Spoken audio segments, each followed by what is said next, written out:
WZZM TV 13 is proud to present River Run Review, highlights of the 1991 Old Kent Riverbank Run.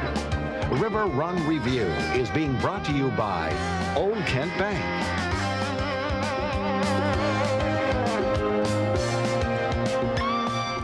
Hello and welcome to River Run Review, highlights of the 1991 Old Kent Riverbank Run. I'm WZZM Sports Director Bob Trimble. The Old Kent Riverbank Run is about people. It's about the thousands who run in the race. It's about the hundreds of volunteers that make the race happen. It's about the spectators who cheer on the runners, urging them to the finish line. Most importantly, it's about the people of Grand Rapids and West Michigan who take pride in supporting one of the finest road races in this country. Now, each one of these people has his or her own story, and for the next hour, I, along with other members of the Eyewitness News team, will attempt to show you some of these stories, as well as show you the exciting action that took place before, during, and after the 14th annual Old Kent Riverbank Run. But first, let's meet my co-host, a man whom the Riverbank Run is extremely special, seven-time Old Kent champion, as well as winner of the 1983 Boston Marathon, Grand Rapids native son, Greg Meyer. Greg, welcome. It's good to be back. It's good to be involved with another Old Kent. This particular event is special to you for a number of reasons, not the least of which winning 7 times. Well, it's always fun to be able to run and compete in your own hometown, and the way this event has grown over the years, it's truly one of the best road races in the country, and by far the best 25K in the country. Real quick about your race yesterday. I actually ran about 3 minutes better than I thought I was going to. I didn't have a very good winter of training, but I had a lot of fun out there. A couple of blisters, but it was a good effort. And it was a little better in terms of weather than we anticipated, too. We got lucky on the weather. It could have been hot and humid like it was at about noon when the sun popped out, but with that overcast skies, I think the runners got very lucky. 1991 saw over 5,000 runners participate in 2 separate races, and both were run under nearly ideal weather conditions. Greg, maybe take a look here at the opening when people were getting prepared. As you mentioned, though, the cloud cover certainly had to help. It really did, because if that sun would have popped out, I think you not only would have seen slower times, you would have seen more people in the medical tents afterwards. But that little bit of cloud cover kept the temperatures down, and I think really helped the people out a lot. Now, some people still had problems, but by and large, this probably saved a lot of them. Well, it is a 25K race, and people are always going to have a little bit of problems out there just because of the length of the course. A certain number of people are going to run into trouble, but for the most part, I think it was a fairly safe race. Now, Greg, the course changed this year with the starting line moved to Lion Street in front of Old Kent Bank, and then the finish line moved from the Calder Plaza to Ottawa Avenue itself. Now, from your standpoint, what do you think the reasons were for the changes? The reason for the changes were really to have a safer, more efficient finish line, a straight shot. It was a little tricky sort of weaving up to the Calder, and actually Platches lost the race one year to Brian Sheriff through the little bit of the weaving process. But this year was a lot more fun for the runners because they got to come around the last turn and have about a 200, 300 yard straightaway to the finish, and it was safe. People weren't getting confused, you weren't getting tripped. It was really done for the benefit of all the runners. We'll speed it up here, but we've got a little aerial shot of what the course is like. This is on the way back now through Johnson Park. God, I'd love to run it that fast. I guess so. Overall, though, the runners had to be pleased with. Now, there were subtle changes on the way back, too, weren't there? There were some subtle changes on the way back, only to make the distance accurate. When they changed the start and finish, they had to add a little distance out on the course, so they weaved you a little bit. But it actually took out a couple of the hills on Butterworth, and you ran 1 block farther down before you went into John Ball Park. So really, those changes were minor. Okay. Well, this year's field sported athletes from 31 different states and 6 foreign countries, including some of the favorites in both the men's and women's brackets. Some of those, the South African duo of defending champ Brian Sheriff and Mark Platches, and Brazilian women Marcia Narlock and Angela Aldemea. Now, the race also made up of runners ranging in age from their teens to their 70s and above, with people over the age of 40 representing 40% of the contestants. That's amazing. We're getting older. Well, it means, too, that people have been running for longer periods of time. If you look back at that, a lot of people equate that with President Kennedy's Council on Physical Fitness. And that population is getting older now.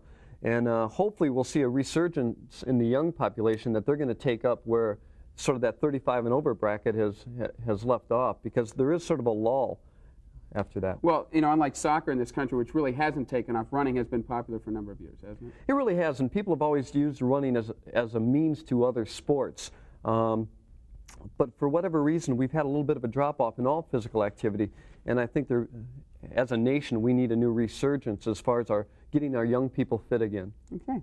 We know the Old Kent Riverbank Run was held yesterday, but for many of the participants, the race began months ago when they started their training for that race. Many of this year's runners had a special edge in their training regimen and the knowledge and experience of one of the foremost distance runners in the world. For the second year in a row, Greg Meyer was the official training coach for the Old Kent, and Darby and Rick Fiddler were among the many first-time runners who took advantage of the opportunity to have Greg prepare them for the race. We started running basically for health reasons starting in January of this year. And after seeing the race last year down at the riverbank, it seemed like a lot of fun. We talked about it last year when the race was over with, that there would be something we'd like to do this year, but as the year went on, we thought, well, we don't know if we can. And in January, again, we got motivated and went ahead and started running and are working up to race day, so hopefully it'll all come together. The training seemed like it started out hard at first, but it's getting easier now. I think the warm weather's helping out.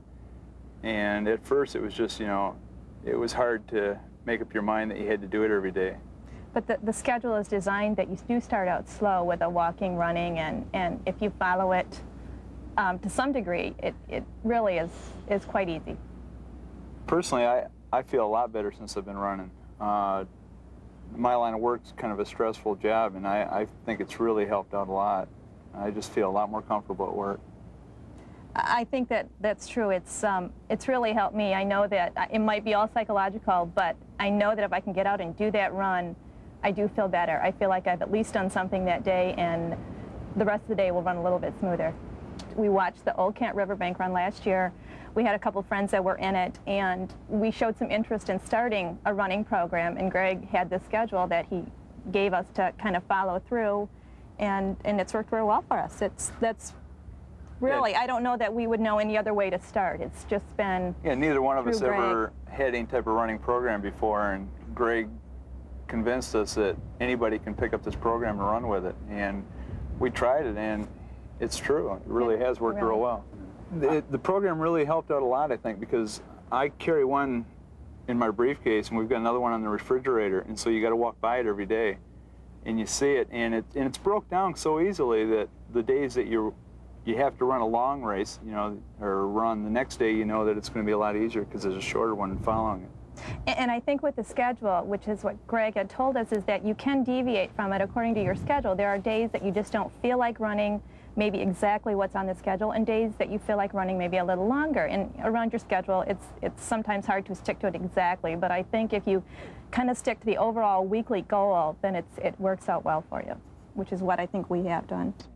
As far as finishing, my goal was just to finish the race, and then I set a goal of like anything under 2.5 hours, and now I'm kind of like hoping for anything like under 2:20. Yeah, my goal is 2.5 hours. If I can finish it in 2.5 hours, according to what I've been running, I'll be pleased. I don't know, I've never quite done the whole 15.5, so we'll see in race day.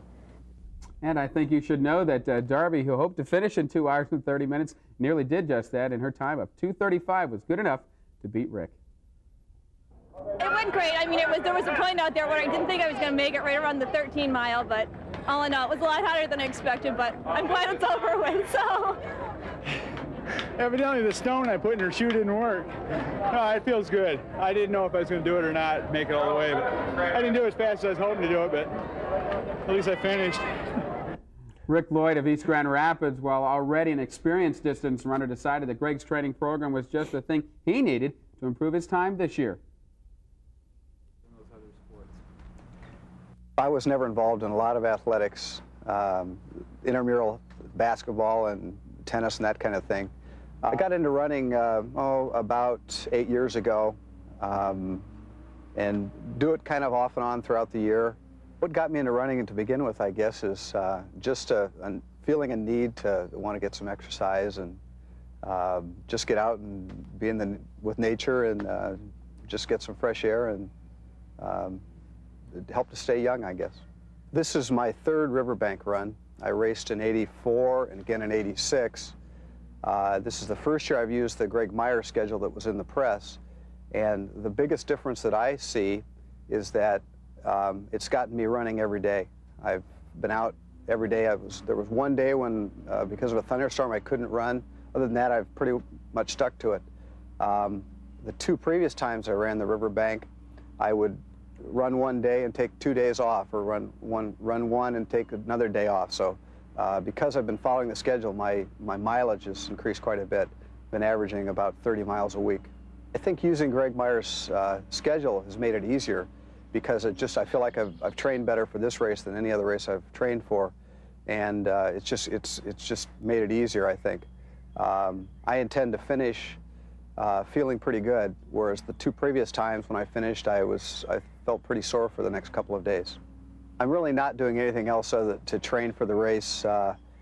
Just the daily running routine called for in the schedule, and then I'm planning in the last week to change my diet just a little bit and increase my carbohydrates the last 3 days and increase my water intake. There was a time when the schedule called for running the course, and at the time when I ran the course, after that I've had a lot of confidence. In fact, I go out on a training run and I will run 1 or 2 miles longer than what his schedule calls for. Just kind of a feeling that I'm not ready to quit and I want to keep up the work. I have one dog that I run with. She's 9 years old, and when I run shorter runs, the 2-3 mile runs, I run with her, and she loves it. It's one of her favorite things in the world. She raced with me on the Resolution run on the 1st of January, and she beat me by about 2 steps. And like I say, she just loves to do it. If someone was thinking about getting into running, I'd just say just get out and do it. I remember when I started 8 years ago, I started the first day by just going out around my block. It took me 4 minutes. The next day I went out around 2 blocks, and the next day it was 3 blocks. And before I knew it, I'd run a mile and just couldn't believe that I could go that far. And 3 months later, I ran a 10K. And again, I'm not very athletic. The only goal that I have for this year's race is I'm running with a friend of mine from Ohio. He's coming up. He's 53 years old. He and I would like to finish together, and as long as we finish and with a smile on our face, we're happy. Well, Rick, we are happy to report finished the race, and more importantly, finished with a smile on his face. Okay, I feel great. I finished with a smile on my face. That's what I wanted to do. Jim, how do you feel? I feel great also. Maybe not with too big a smile on my face, but I finished. I feel great. Had a good time. It's a great race. Good run. Good run. Thank you. Seems to me the training program worked for everybody. I keep my fingers crossed. Yeah, nobody's got on there yet and said, that was awful. I'd killed myself out there. But I think the key is people have some kind of a recipe, and it gives them something to do every day so that they're not like, oh, what do I do now, and this and that. And but most of it's just them getting out the door. It has nothing to do with what I've given them. It's just that they got out the door every day for 3 months and trained for it. Well, good. Well, we will be back with more from the 14th annual Old Kent Riverbank Run in just a moment.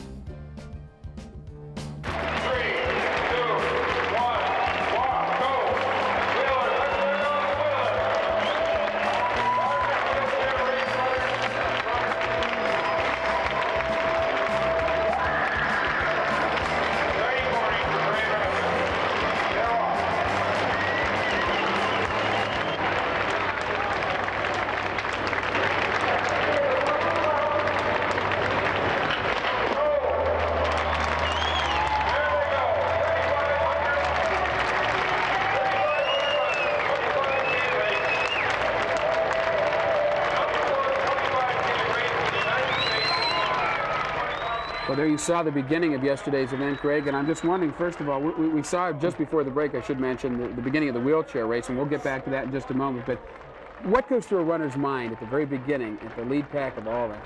Well, I think at the lead pack, as well as people in the middle at the back of the pack, you just want to get through the first half mile without having somebody take your legs out from under you. You just don't want to get tripped or stumble or fall down, because all that training, all the time you've put into it will be just gone.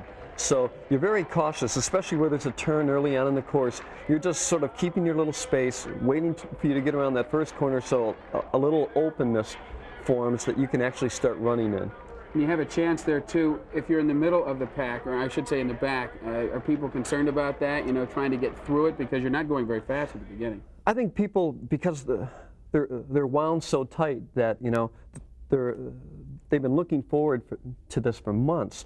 And they're so excited. They just want to get going, At times, I think the crowd helps them. It controls their speed for the first half mile to a mile to the point where they don't use up too much of that energy too soon, and it allows them to build into the race slowly. The crowd controls the speed a little bit. Now, you were mentioning, we saw the wheelchair video. We'll bring some more of that up. At the very start of the race, they controlled it a little bit just to be safe because you're coming downhill there and it was a hard left turn. Just like in the Boston Marathon where there's a slight downhill, you can get rolling too fast. Some of these guys can get going, 30, 35 miles an hour downhill.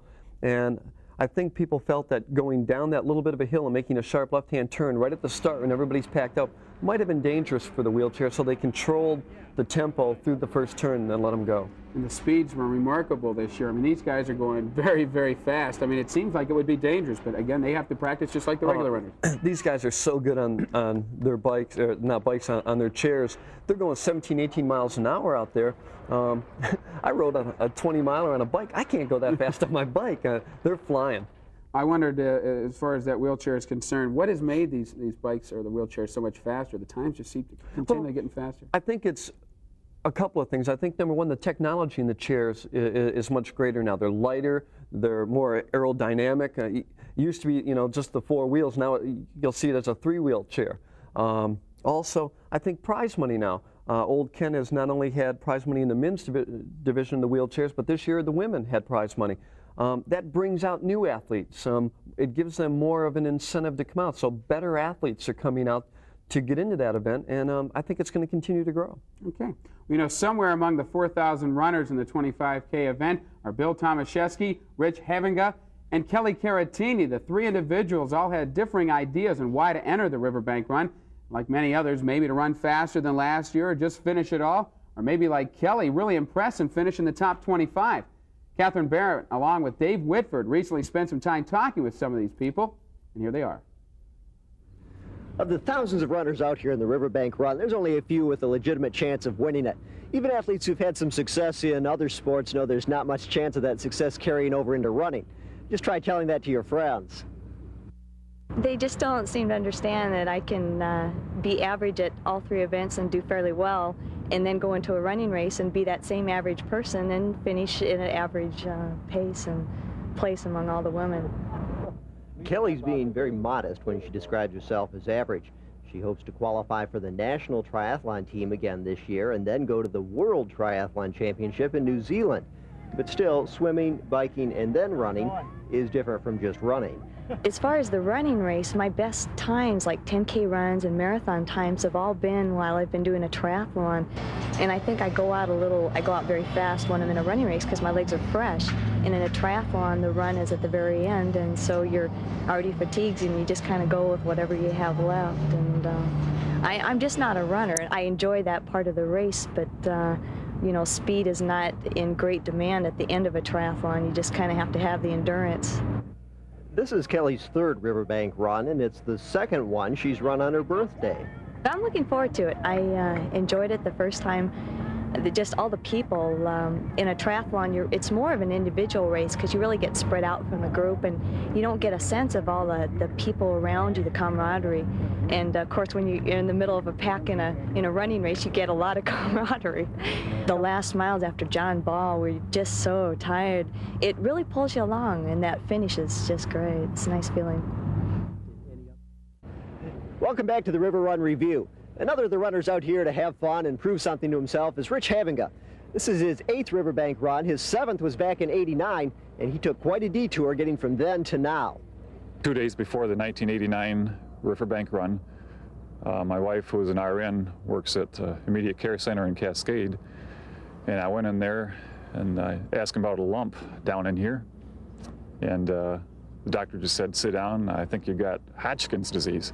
So I didn't know what that was all about, and I found out it was cancer, and that was kind of scary. And so I was running scared, but I ran the race scared, but finished okay. And then over the next year, I had surgery and chemo and radiation and some really good doctors. And with them and my family support and lots of praying over me and with me, that kept me going through all those hard times. As Rich mentioned, he had strong support from his family and friends throughout the ordeal, and his children's success in running played a large part in that. His daughter Sarah is all-state in cross-country, and his son Aaron ran his first Old Kent last year as kind of a surrogate for his dad in a very respectable 1:53. Seeing all of this was just the inspiration Ridge needed to get back on the road. Well, seeing them running got me back into it, and long, hard winter training, 40, 50 miles a week, coaching my boys at school, that all is inspirational, and I'm ready to go for it. Hoping to meet the 1989 time at an older age. That's about it. Got a shot? Publicly, I don't know if I can do that, but we'll try for it. Yeah, I'll give it all I got. And joining us now live is Catherine Barrett. And Catherine, I have to ask if you learned anything from these people, maybe what would possess them to go out and run 15.5 miles. I did. I learned a lot. And I'll tell you, I love those shots where you see all of the runners in the huge field and you see all those heads bobbing up and down, and every one of those people has a story. And so we asked them all to tell us a little bit about their stories. And here's what they wrote back to us. My name is Philip Cannon, and since March 19th, 1990, I've lost 235 pounds. I started at 425 pounds. I now weigh 190, and he ran in the race yesterday. Open heart surgery. A gentleman wrote us to say that this was his 3rd time in the run. His goal this year was to beat his doctor, who recently beat him in the Pietro's run. Another one said, I'm a past River Run runner who, upon completion, said, I'd never run the race again. The only time he ran was in 1985, and when he crossed the finish line, he says 4 people asked him if he needed medical assistance, and he said he probably looked so terrible he decided he wasn't going to run again. Well, he set the goal, and he's running again this year. Lots of stories, and we hope to tell you about a lot more of those as the hour continues. I talked to Bill Tomaszewski, a 43-year-old runner who told me why he got out on the roads and started running. This is what isn't any fun right here. Bill Tomaszewski isn't sure whether to consider this year his 1st or 2nd Old Kent Riverbank run. Technically, it's his 2nd. Last year, I did the unfortunate thing. I ran as a bandit in the race because I didn't think I could finish it. I parked my car halfway and decided to run it as far as I could. And once I got to John Ball Park with all the people pumping you up and getting you excited, I decided to finish and tried to finish. And I barely did finish, but I was happy to. This year, Tomaszewski is prepared with both the confidence and conditioning to make it, and this time it'll be legitimate. He hasn't always been a runner. Tomaszewski says he started out doing aerobics, but wasn't getting the challenge he wanted, and that's when he started running. Starting running to stay aerobically fit and running a 25K race are 2 probably very different things. How did you build up to this? Well, I haven't really built up. All I want to do is finish by Sunday morning. That's all I want to do. We don't run, we jog. Bill says his training routine is fairly simple. He runs, mostly with friends Stan Fortuna, but also with members of the Grand Rapids Track Club on weekends. I try and eat right, but like I said, all I want to do is finish by Sunday morning, so I don't necessarily eat right all the time either. I'm not an Olympic runner, never will be, but I do a little lifting of weights, but only when I'm watching TV, so I'm not pumping a whole lot of iron. So. Tomaszewski has one other inspiration in his running. It's a former student of his from when he was coaching basketball back at St. Adalbert School in Grand Rapids. Greg Meyer is his name. Bill says he's followed Meyer's running career over the years, and it's served as something of an inspiration. He admits he's far from Meyer's class of runner, and in fact calls himself a hacker. That's my own term. A hacker is someone who's not a good runner, but just out there getting the miles in for their own health. And that's another thing I really enjoy about it. It's really improved my blood pressure and different parts of the fat content in my body, and I really enjoy that part of it. I don't necessarily like running. I don't like running, but I like the after effects. And Mr. Tomaszewski sold me a bill of goods. He finished in under 2 hours, so he didn't need to worry about finishing by Sunday. Here's what he said after the race. Saw you cross that line in less than 2. Oh, it's a great feeling. I love it. Every moment it was just great. I don't care. We did it. We did it. And any doubts you may have had are now what? Done. Finished. Broke 2 hours. Great. Lots more letters to tell you about. One gentleman said he first joined the race, signed up for it in 1986, received his race materials, thought it was a 10K, instead it was a 25. He said, well, I paid my money, I'm going to run that race, and he finished it, so he was pleased with that. One man came all the way from San Jose, California, said he's been running for 20 years and logged more than 16,000 miles, and he keeps coming back because he likes Grand Rapids and he likes the way the race is run. The older runner, 84-year-old Jim Ramsey, says on starting a race, you're all worked up. It takes about 1.5 miles to get set, and then you're really into it. I guess that's probably, you could agree with that, huh? For everybody on the starting line, I think that's true. Catherine, thanks very much for those stories. It was really interesting. River Run Review will continue in 2 minutes. The one thing we enjoy, we have met many, many beautiful and really swell friends that we have come to love dearly at these races. And of course, it's been very good for my husband physically and mentally. And we always notice these are really terrific family affairs. Welcome back. Joining us now in our studio are TV 13's Tom Cleary and Cheryl Grant, who are going to get us caught up to date because they followed the men's and the women's leaders. Sure. Bob, the women's portion of the Old Kent Riverbank Run was one of the most exciting in recent years. It was sort of a test of tolerance. The two top finishers were battling various ailments that would force many runners to drop out of the race, but these runners are world-class racers, and of course this is the Old Kent River Run. Tom. Well, Cheryl, I've been watching the Old Kent River Run for a lot of years now. Many times I've been up on the press truck watching Greg Meyer speed to victory. And one thing that struck me about the race yesterday was that the pace setters for the men's race got out very, very quickly. In fact, it looked to me like Brian Sheriff especially wanted to get rid of the riffraff early on. You'll take a look at this picture right here. You will see Bill Reifsnyder there along with Brian Sheriff, and get a glance of Paul Oftenberg. Now, here's a guy who's been a very good runner in this race. He's finished third twice, and yet we will only see him once during the course of the highlights. Greg, it seemed to me as though Sheriff especially had a strategy that he was the champion, he was the king, he was going to make people chase him and spend themselves early. Well, I think so, but I think all three of the top three finishers had it in their mind that they could break the record. I think they were very fit this year, and I think they just went out after the record. I don't think Paul Oftenberg, Mike Smith, all the other guys that were there were just up to the fitness that these top three were. Well, there's certainly no question that Bill Reifsnyder was very impressive, a guy that always seemed to me to be on the fringe of the elite group here in the Old Kent River Run before, and yet just a tremendous job that he did yesterday. Cheryl?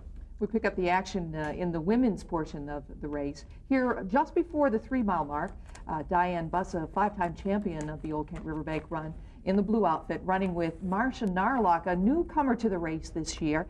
They're running together early on in the race, stride for stride, neck and neck. But there were a couple of ailments that we'd like to talk a bit about that caused some problems later on. It was at the 4.5, 5-mile race that these ailments started to show up. And specifically, those were a pulled muscle in Narlock's lower back, and Bussa was complaining of a stomach virus, some problems. Now, that can cause some problems for a racer. It really can. I heard that she had had food poisoning earlier in the week, and when you dehydrate early in the week and you get a warm, humid day, you're just not up to snuff. You're just that little bit weak for the rest of the week, and you're not 100%. Plus, your confidence is down. Here you are looking and pointing towards this one big race that she's owned for a number of years, and all of a sudden something goes wrong. And it just creates a lot of different problems that you have to overcome, both physically and mentally. Well, we see the runners right now entering Johnson Park here shortly in Granville, and by now it's basically a 3-man race with Sheriff, Plotches, and Reifsnyder. Greg, in years past, it seemed to me that you would run the first half of the race kind of comfortably and at your own clip.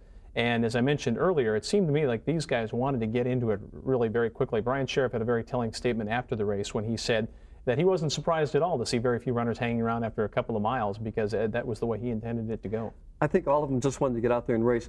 The longer you let somebody that's not of your ability or fitness level stay there, the more confident they get as the race goes on, and then they may get lucky or have that one rare day. By going out and just running to your fitness level, you just sort of eliminate all those people who aren't, and it gets down to the nitty-gritty real quick. Okay, we resumed coverage of the women's race about 6 miles into the race here. We see Diane taking quite a bit of water at that aid station. And here's Marcia Narlock. Again, she's holding on to first place. She's increased her lead to about 100 yards here at the 7-mile mark. She told me after the race that this was a critical point because she knew that this muscle in her lower back was causing a lot of problems. She was limping, and we can see that she's limping here. But she knew she had to run strong. Well, I think anytime that you have a problem, and I think she knew about her problem coming in. I guess she heard it carrying some luggage through an airport. Little things like that happen, but you adjust for it. You sort of make little adjustments so that you can still accomplish what you need to accomplish. And her goal, I don't think, was time. It was just beating Diane. And I think she felt that she needed to get a gap before her back got too tight. Well, we saw the three top men's runners there about 8 miles into the race, setting the stage for what would be a very exciting finish here at the Old Kent. Even though Bill Reifsnyder dropped back a bit, he would later become a factor in this race. Reifsnyder's just too tough to let people go. He was in probably the best shape of his life getting ready for the London Marathon at the end of April, and illness forced him to drop out of the race. But he didn't lose all that fitness, so he was able to bring that in here. Normally, sort of the book on Bill has been that he's a fall runner. He used to live back in more towards the East Coast, and he didn't train all that well through the winter. But now he's living down in Albuquerque, and he trains better through the wintertime, so he comes out of the blocks quick in the spring, and he's much fitter now.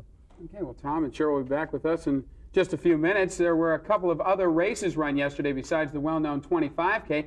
As we mentioned earlier, this year a 5K race was added to the Old Kent. About 1,500 runners started, with Dennis Martin of Grand Rapids winning the men's race in a time of 16 minutes 4 seconds, while Granville's Valerie Hendrickson took first place in the women's race in 19 minutes 22 seconds. Greg, I understand you know the winner pretty well.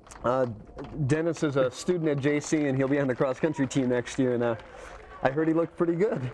I guess he did, 16:04. Was that a good time for him, do you believe? It's not a bad time. He's capable of going under 16, but I don't think he's in sort of the top form, and it didn't look like anybody was pushing him there. It's sort of hard to know because we weren't able to watch the race as we were out on the 25K course. Your thoughts on this, on having a 5K? Do you think that's going to help people be introduced to the sport of running that maybe couldn't train or didn't want to train for the longer event? Well, I think it's just a great way to sort of give people a choice. A lot of people can't run 15.5 miles. It's just too far, but a 5K still offers them enough of a challenge. For a lot of beginners, it allows them to get a taste of the sport and maybe someday graduate up to the 25K, but it allows just more people to participate. And I think that was the goal here, was just to offer something to allow more people to get involved. Okay. Well, also a long-standing tradition at the Riverbank Run is the Fun Run. Enjoy watching with me as TV 13's cameras, along with Catherine Barrett, recorded the fun as the runners ran, jogged, walked, pushed, and pulled over the streets of Grand Rapids.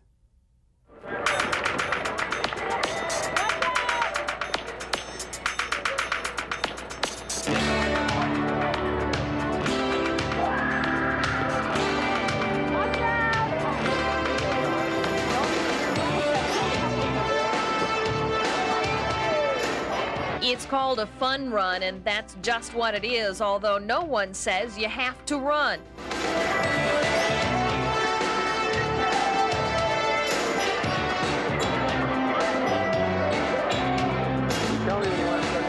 Whether it was on 4 wheels or 4 legs, the large field of fun runners wound its way across the Grand River alongside the Gerald Ford Museum and back downtown. Tell us why you're walking. Why? Well, just see if I can still make it. Just for fun. I walk every day at home, and my husband's in the other run, so we're just walking. Well, our husbands are in the long race, and we just decided to get a little exercise, too. Just exercise. My husband's out running. I gotta walk. It's fun. The kids wanted to do it, so did I. Yeah, we're just out here for fun. Why not the long race? Oh, we couldn't do that. Well, maybe you could, huh? Oh, not good enough shape. And somebody's got to watch the kids.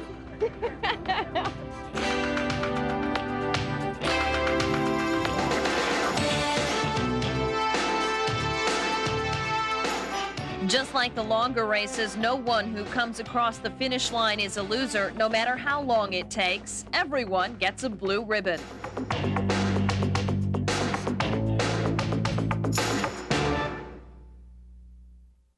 The festivities for this year's race actually got underway Friday night at the pre-race Runners Expo. Take a look here at the Grand Center, Greg, where I guess people of all shapes and sizes and ages kind of come down and see the latest in running apparel and equipment.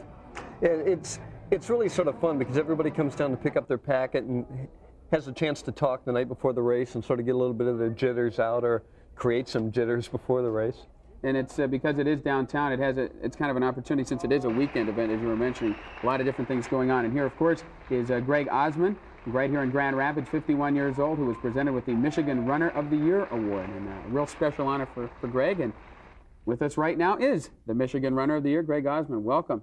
Thank you very much. I had a chance to meet you for the first time, Greg, on Friday before the actual awards presentation. And tell us again maybe what that award means to you.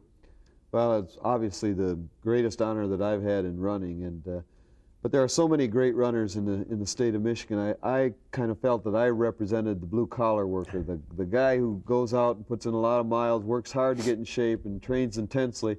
Doesn't have the talent of a Greg Meyer or some of the great other athletes, but really tries. And so I kind of felt I represented them, and it was truly an honor being picked to represent them. And I would think Greg Meyer, sitting right here with us, would have to say that it's people like Greg Osmond that help make the sport what it is, and being a goodwill ambassador for it, taking part in so many different things. Well, I think someone like Greg just represents what the sport's really about. I mean, your love of running is what comes through, and that's why people sort of look at you and say, yeah, I mean, that's a runner. And people can see that. It comes out. Yesterday, tell us real quick what happened with you and how your day went. Well, I had a little intestinal flu, and it made it tough, but we decided to go anyway, you know, and it's one of the things that is so great about running. I knew I wasn't going to be able to challenge for my age group yesterday, but I got out there on the course, and I was struggling, and you know, when I was struggling out there and guys were going by me that were competing for medals, and I had several of them that would slow down and check to see how I was doing. They cared about me. It's different, and that's why I tell people who run and say, well, I don't want to race because I don't want to get in this win or lose kind of thing. Running is different, and it's really what the sport is about. It was great to run with a pack, and I enjoyed it very much, but I had to struggle to come in, I have to tell you. Yeah, well, you showed a lot of class because you did make it all the way, and we want to thank you for coming by. Greg Osmond, I should say, the Michigan Runner of the Year. You know, one of the important ingredients in the success of the Old Kent Riverbank Run that many of you may not be aware of is the participation by many West Michigan businesses. Brian Taylor takes a look.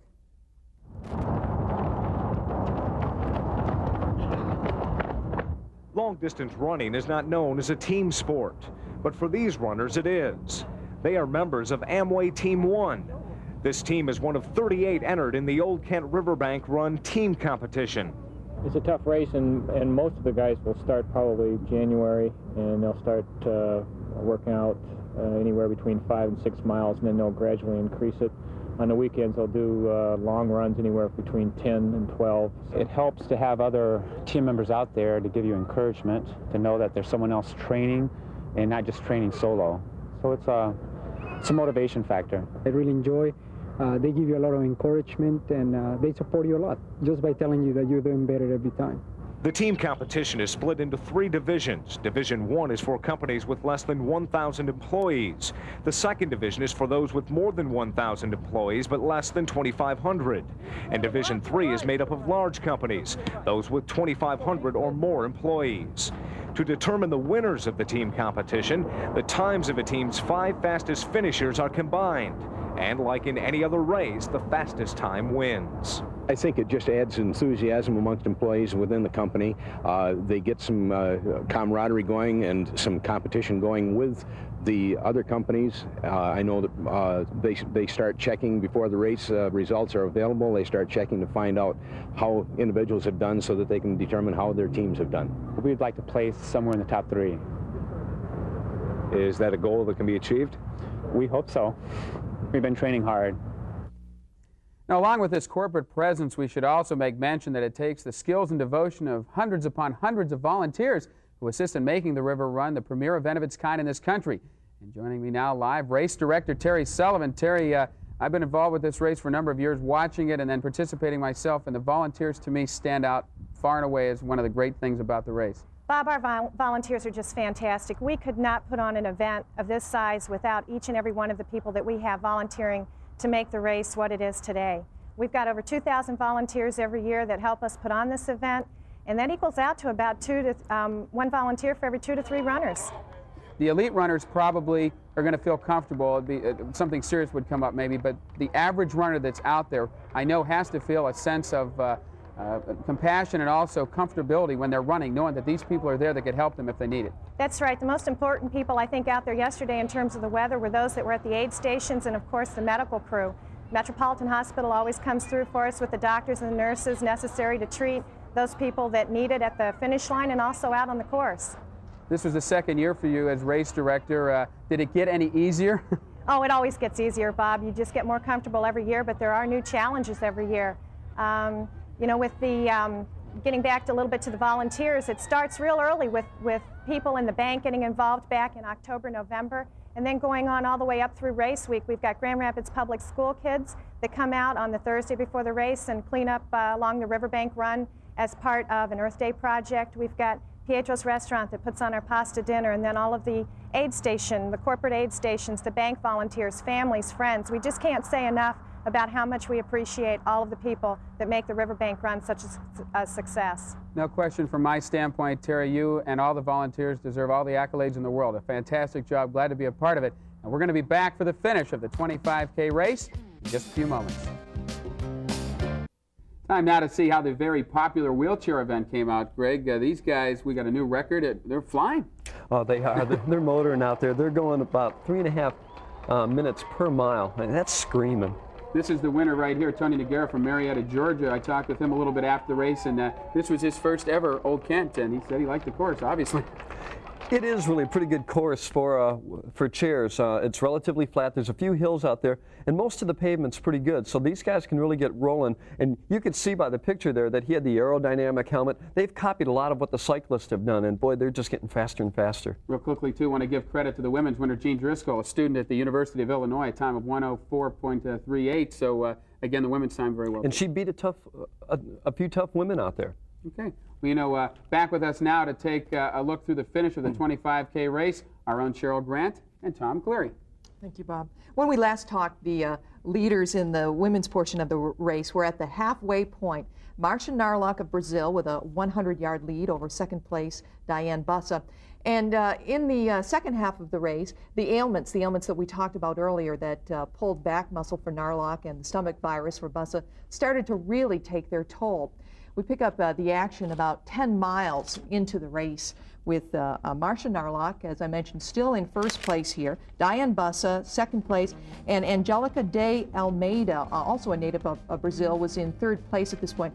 And you can see here she's having quite a tough time grabbing onto her side here, grimacing quite a bit. I think that the pain in her lower back was really acting up at this point into the race. Greg, what was she thinking about at this point? Do you think she was thinking that maybe this is the time to quit, maybe I can't finish this race? Those doubts always go through your mind, and it usually happens somewhere between 11 and 13 miles just because of where you are on the course. But I think once you get through that, you start to focus on, if I can just keep my momentum going, if I can just somehow hold my form, I might be able to hang on and win. And I'm sure that's what's going through their mind. It's just, you know, what can I do to win from here? You know, they have a little bit of a lead. I just need to protect it. As here, we can take a close look at her leg right here, and it's very evident that the limp is quite pronounced at this point. Second place runner Diane Bussa, she's about a minute behind Marcia Narlock at this point. We're about 12 miles into the race. Do you think Diane at this point thought she could catch Marcia? I don't think so. I think she knew that she was having trouble. She was probably thinking about more staying under control, protecting second place. When you get later into a race where she's had stomach trouble, you know dehydration is the problem. When you start to fatigue, what you want to do is just concentrate and maintain. If you're a minute ahead, you really can't see first place. So you're worrying about someone coming up from behind. Oh, we see the men in the park right now, Greg, the trio of Reifsnyder, Sheriff, and Plotches. And, you know, a lot of people commented this week about the physical condition of Bill Reifsnyder, a guy who's obviously done some weight work. Brian Sheriff also looked very physically imposing, but we should not have been surprised by Mark Plotches. Here's a guy who won L.A. earlier this year. He's a tremendous distance runner. And even though he doesn't look quite as physically fit, he showed his stamina as he starts to step it out here, coming across Lake Michigan Drive, later crossing the Pearl Street Bridge, and then back into town. This is a guy that was in absolute peak condition coming into this race. He really is. He recovered well from the LA Marathon.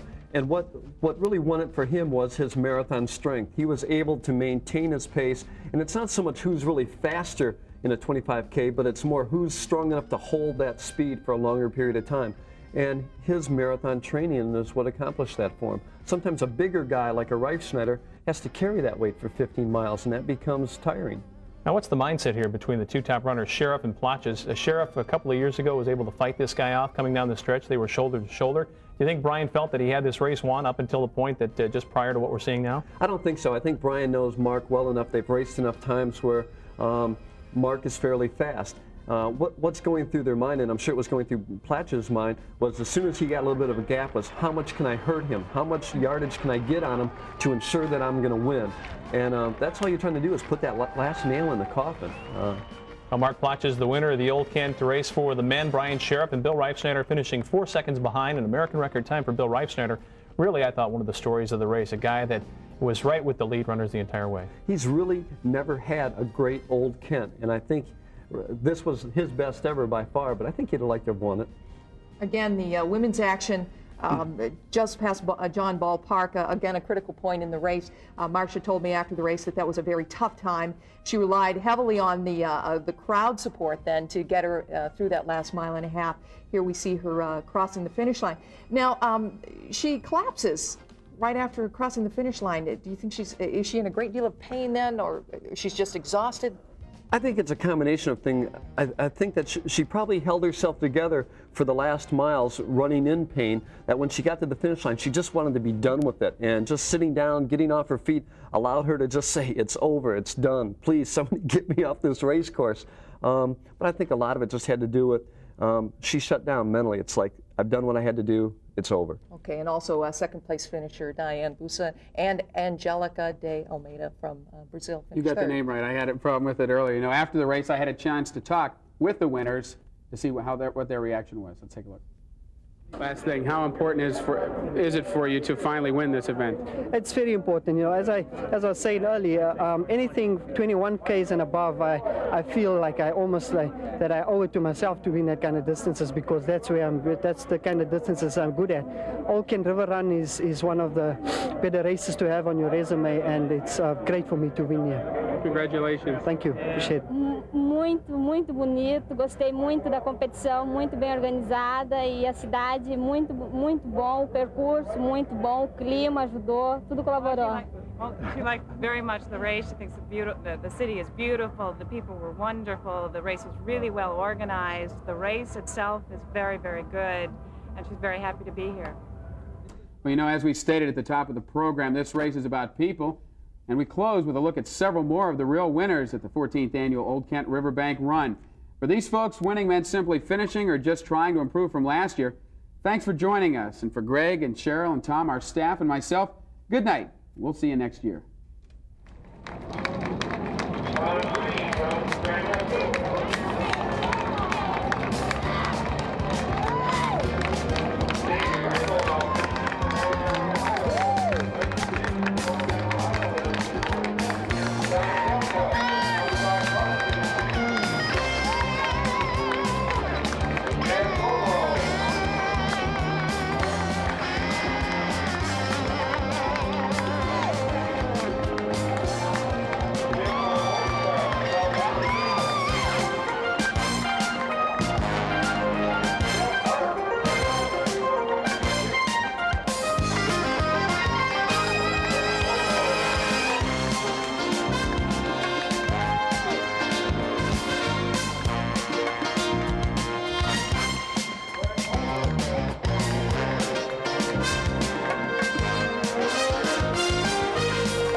River Run Review, highlights of the 1991 Old Kent Riverbank Run, was brought to you by Old Kent Bank.